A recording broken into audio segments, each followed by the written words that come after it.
All right. Well, another great crowd today.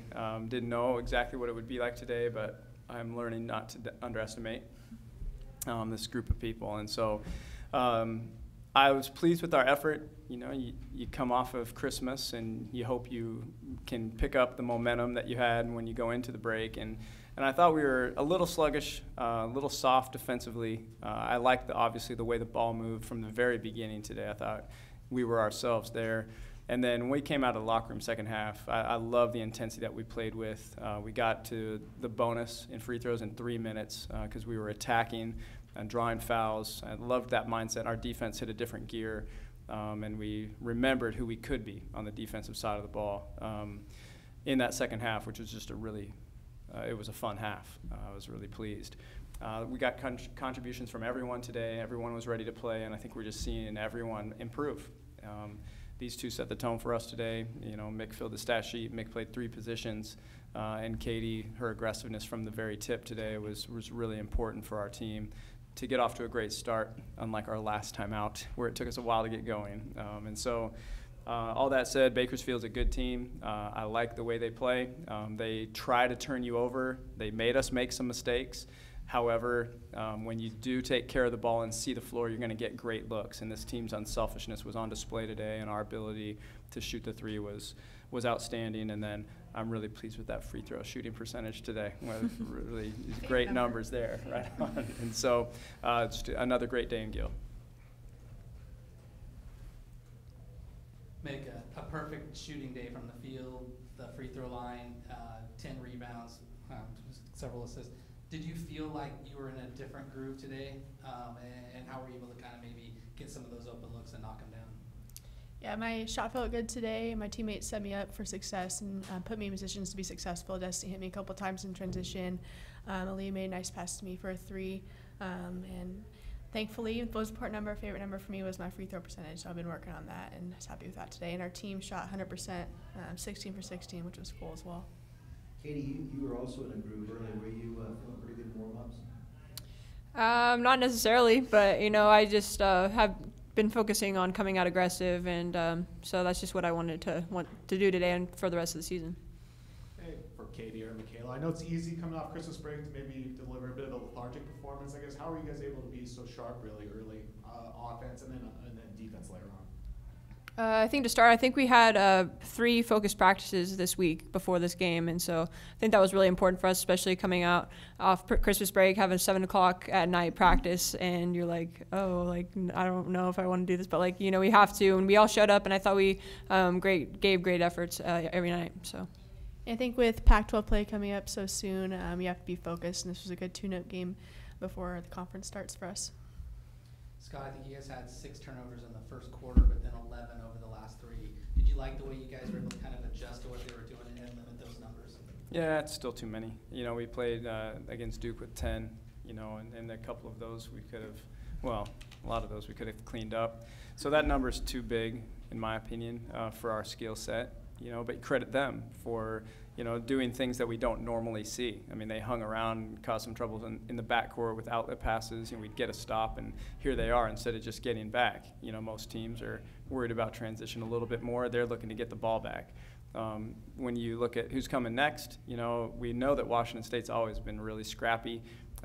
New coaching staff, going to get into them next week to see what they're like, but we know Washington tries to do the same thing that Bakersfield did today. And so this was a great lead-in into that game next weekend, you know, which, you know, as we're going, you know, Destiny had 5. You know, she's still getting used to our system, who we are against a team like this and those types of things. And so we did a better job, but we still got some room to grow there. One game in 2 weeks leading into Pac-12 play. Do you wish there was maybe one more in there, or is it okay to have that time off? No, we're good.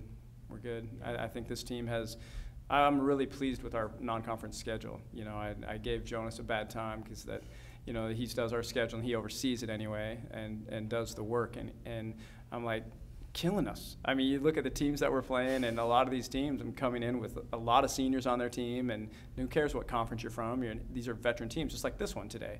You know, they weren't fazed by Gill. This is a team that won their outright conference last year and has seniors all over the floor, you know, a lot of experience. And so we've been tested by a lot of really good teams and a lot of good coaches that have played a lot of different styles against us. And so because of that, now it's good. Just let's work on us. Today was a great lead-in, like Mick said, into Pac-12. And so I think we're right in the right spot. And I was pleased that we had time to put a game in after Christmas. Yeah. You know, sometimes that Pac-12 schedule, you know, I think last year we played on the 29th or 2 years ago, something like that, where you can't fit another game in. And so this is really good timing, I think, to be at our best next weekend. And how important was it to get some players who don't get a lot of playing time, a lot of minutes today, and they took advantage of it? Patricia was one, and that's pretty cool. I was really pleased with that, and the main reason is they've earned it. They deserve it, you know. And there's some games where, you know, basketball is basketball. You can't go real deep in certain games, just the way momentum can shift so quickly, and we're playing against such good teams. And so today, to have an opportunity to reward them for the work that they're putting in is always a coach's dream. It's what you look for, opportunities like that. Jazz has proven that she can play in any situation to me, you know, and then Trish is too, to be honest. Every time we've put those two on the floor, they've got the fewest minutes, but they've produced for us. They've learned to play within our system, and you can just see their confidence grow, you know, on both ends. And so it took Trish 4 minutes to pick up her first foul today instead of 4 seconds. And so that's 14 seconds maybe, you know, and so that's growth. I mean, honestly, there were times this year where she stepped on the floor, was fouled immediately, and you just see this growth, and it's fun to watch because our coaches are working so hard with them, and they're working so hard, you know. So today was perfect for us to get lots of people in, and everybody scored. Despite their scrappy play, you guys obviously moved the ball really well. Was that an emphasis coming in, or did you feel like that was just sort of how the game took it? Yeah, it's always our emphasis is to get that ball moving, you know, and to have great spacing for 40 minutes. Depending upon what style the defense plays determines, you know, how much you're going to be able to move it. There's teams that deny every pass, don't help, where you've got to go play one-on-one, and you've got to attack one-on-one and create a double team yourself. In this game, they sent two at us a lot, whether it was their zone or just sometimes when they were playing their man defense, where you had two defenders quickly, where that ball came out fast, and then you get into a scramble mode. So they played a lot of scramble defense today, and I thought our spacing and our vision, you know, basically is just who we are. You've got shooters everywhere, you know, and that ball moves so unselfishly. It's just a joy to watch, you know, and it leads to a lot of great shots. With the ball moving like that, I mean, obviously you guys being sort of, you know, the vets and being able to catch and shoot, how much easier is it to play when the ball is moving that well? It's hard for the defense to get set when the ball is moving that quickly. So whether we have the shot or we have the driving lane, we try to create the best shot for our team possible. She said it.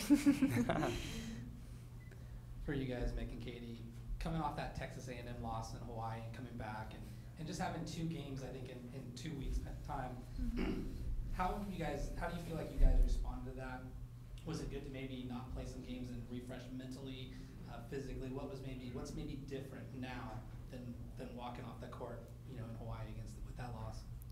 I think we learned some big lessons in that game, and I think we've emphasized those in practice and going into games. And so, like, maybe rebounding or boxing out has been a big thing for us. And I think we've